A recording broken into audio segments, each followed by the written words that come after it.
जी नाज़रीन, मैं हूं मीर इकराम और आप मेरा यूट्यूब चैनल देख रहे हैं मीर इकराम न्यूज़। जो भी ताज़ा तरीन खबरें हैं उसमें ख़ासतौर पे ARY का जो NOC कैंसिल कर दिया गया है, इस पर बात करेंगे। इसके साथ साथ शहबाज गिल साहब की इन्वेस्टिगेशन में जो शहबाज गिल साहब ने बात की, उसकी हकीकत क्या है और वो क्यों की, इस पर बात करेंगे।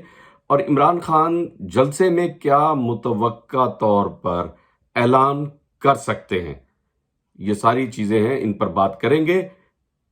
सबसे पहले जो ARY की कैंसिलेशन हुई है NOC की, एक बुनियादी तौर पर देखें, इमरान खान का जलसा होने जा रहा है। जो चीज़ सबसे पहले सामने नजर आती है, और पहले तो शेल चला दिए गए और लोगों पर जुल्म किया गया, वो कुछ नहीं कर सकते। तो वो जिस अंदाज में और कोई तोपें चला सकते हैं, तो उसमें बड़ी तोप ये चलाई है कि एक टीवी चैनल का उन्होंने NOC कैंसिल कर दिया, ताकि जिस तरह भी हो सके नाकामी दिखाएं इमरान खान को। देखिए, इमरान खान के साथ इस वक्त अवाम की हमदर्दी है, इसको आप जिस तरह चाहे देखें, अवाम की हमदर्दियां इस वक्त इमरान खान के साथ हैं, जो नजर आ रही हैं। और अगर इस अंदाज में आप अपनी कार्रवाइयां करेंगे तो मजीद इमरान खान साहब के साथ लोग जुड़ेंगे, पीछे नहीं हटेंगे, ये क्लियर है। अच्छा, अब आ जाए इमरान खान साहब क्या मुतवक्का ऐलान कर सकते हैं अपने जलसे में। मुतवक्का तौर पे तो देखिए, वो जिस तरह की हकीकी आज़ादी की बात कर रहे हैं और इसको सियासत नहीं अब जिहाद का नाम दे रहे हैं, तो इसमें वादे नज़र आ रहा है कि फिर वो या तो अदम एतमाद की तरफ जाएंगे वोट के, या कोई वो रास्ता इख्तियार करेंगे जिससे ये असम्बलियाँ जो हैं ये अब ख़त्म हो और नए इलेक्शंस की तरफ कोई कदम उठाए जाए। ये तो वाजे नज़र आ रहा है। अब चलते हैं किस तरीके से इन्वेस्टिगेशन हुई शहबाज गिल साहब की। एक जो बड़ी अहम चीज है, शहबाज गिल और राणा सनाउल्लाह, ये दो शख्सियत ऐसी हैं जो जब चाहे जो चाहे मुंह से ये आग निकालते हैं। ये नजर आता है कि इनके अल्फाजों से बदबू आती है, जिस अंदाज में ये बात करते हैं, जो इनके मुंह से लफ्ज निकलते हैं बड़े बदबूदार होते हैं। तो कोई गुफ्तगू का अंदाज कहीं से ये सीख लें।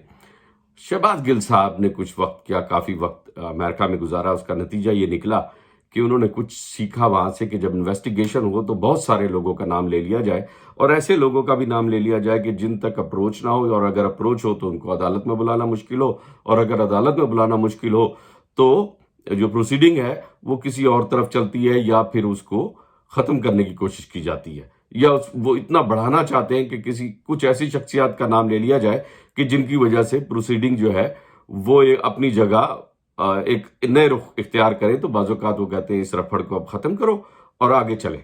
तो शहबाज गिल ने एक दफा फिर वही काम किया। इन्वेस्टिगेशन में जो बात पूछी नहीं भी की होगी, वो भी इन्वेस्टिगेशन के अंदर शामिल, उन लोगों के नाम भी शामिल।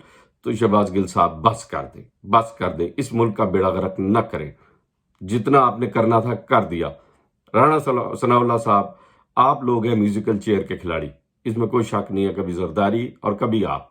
तो ये आपकी म्यूजिकल चेयर चलती रही है। अब वो पूरे पाकिस्तान में वही म्यूजिकल चेयर का खेल, कुर्सी का चल रहा है। तो जो बुनियादी तौर पर कल जलसे में इमरान खान साहब ऐलान करने वाले हैं, वो यही म्यूजिकल चेयर खत्म करने का ऐलान करने वाले हैं।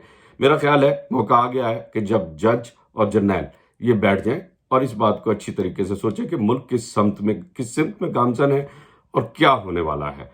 क्या जो जमहूरियत जिसको कहा जाता है, क्या वाकईतन इस वक्त मुल्क में जमहूरियत है, या कौन सा निज़ाम इस वक्त राइज है इस रियासत पाकिस्तान में, जहां पर हम सब आप लोग रहते हैं, वह ये कौन सा निज़ाम इस वक्त कायम है।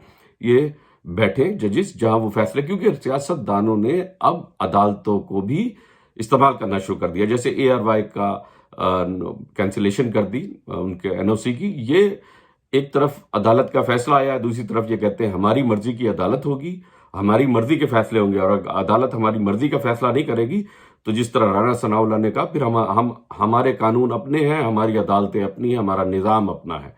तो अगर मुल्क ऐसे चलना है, अदालतों के खिलाफ, अदालतों के साथ टकराव, फिर अदालतों को सियासत की लिपेट में, तो अगर यही अदालतें सियासत की लिपेट में आए और फौज को जिस तरह शहबाज गिल साहब ने नाम ले लिए हैं, वो अपनी सियासत की लिपेट में ले रहे हैं, तो ये क्या चल रहा है, ये किस रुख पर ये सियासतदान अदालतों को भी اپنی لپیٹ میں لے رہے ہیں اور دوسرے اداروں کو بھی اپنے خام خواہ اپنے ساتھ انوالو کر رہے ہیں، تو میں سمجھتا ہوں اس وقت بنیادی طور پر ایک بہت اہم نشست کی ضرورت ہے، جس میں بڑے سر جوڑ کے بیٹھیں اور ان سے پوچھیں کہ یہ سب آپ لوگ کر کیا رہے ہیں۔